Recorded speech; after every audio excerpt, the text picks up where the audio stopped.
From icon to reality, the true story of Penelope Cruz. Deep version.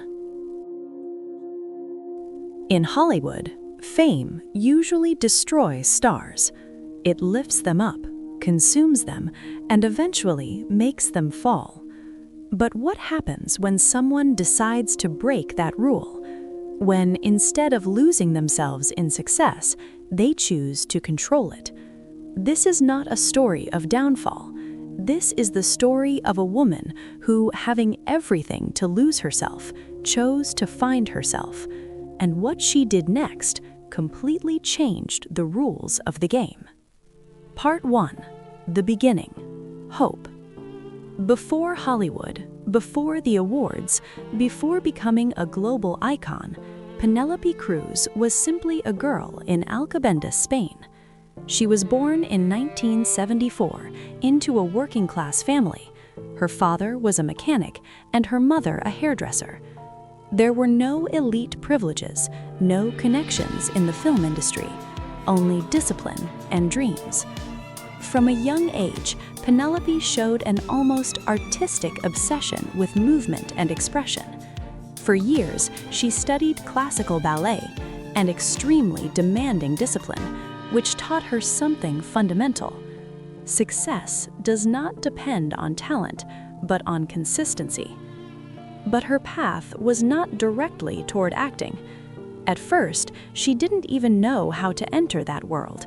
In Spain, the film industry was limited, competitive, and closed to outsiders. She was rejected in multiple auditions. She faced insecurity, uncertainty. But there was something different about her. She didn't give up. While others quit, she persisted. Because deep down, she didn't just want to be an actress. She knew she could be great. Part 2. The rise. The dream becomes reality. The real turning point came when she began working in Spanish cinema during the 1990s. Films like Jamón Jamón didn't just expose her to the public, they turned her into a striking, intense, impossible-to-ignore presence. Her collaboration with director Pedro Almodóvar was key.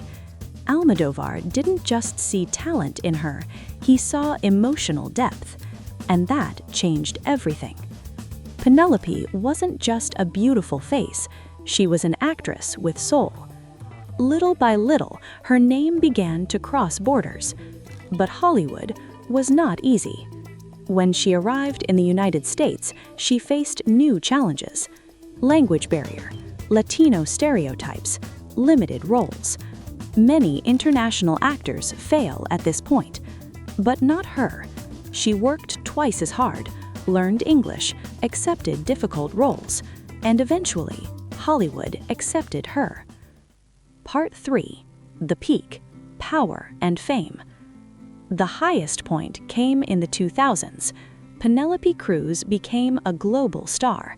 She worked with major names, appeared on red carpets, and finally achieved what few international actors manage. She won the Academy Award for Best Supporting Actress for Vicky Cristina Barcelona.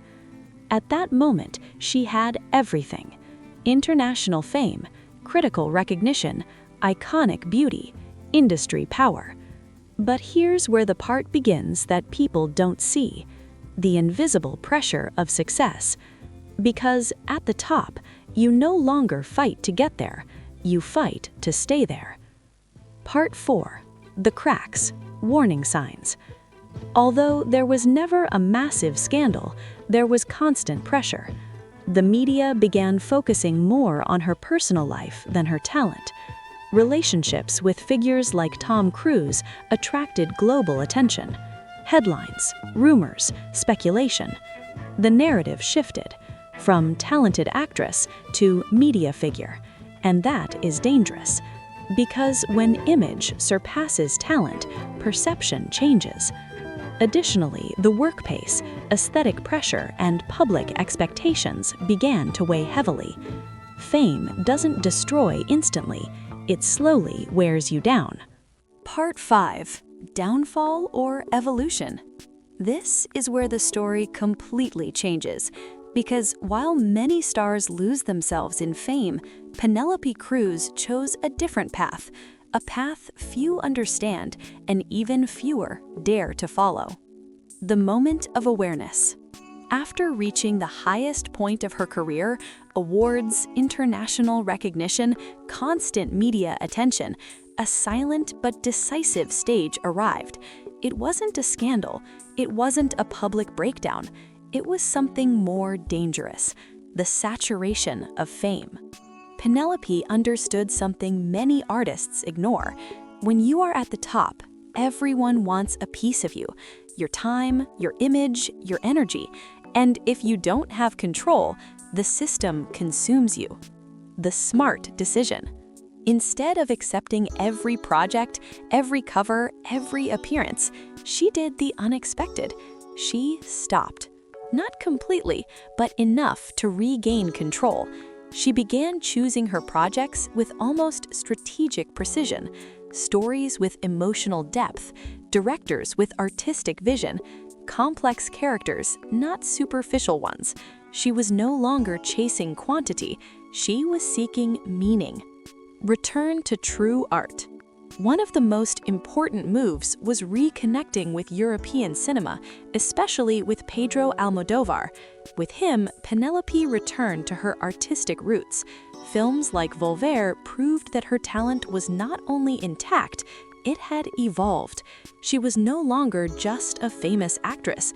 She was a mature, deep, emotionally complex performer. Love beyond scandal. Amid all this, her personal life also changed. Her relationship with Javier Bardem marked a turning point. Unlike past relationships filled with media attention, this one was different, more private, more stable, more real.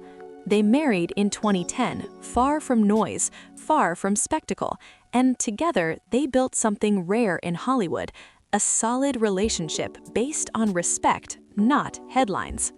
Controlling the narrative. Penelope also took control of something crucial, her public narrative.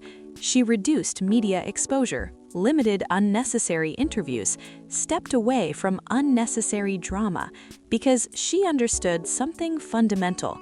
In the media era, whoever controls the narrative controls their destiny. Balance, career versus real life. Another key transformation was balance. She became a mother, prioritized her family, redefined success, because true luxury was no longer fame, it was peace. The true transformation. This was not a downfall, it was not a loss. It was something far more powerful, a conscious evolution. While others struggled to stay relevant, she chose authenticity. While others got lost in fame, she found herself. The hidden lesson. Her story in this stage reveals a truth few people understand.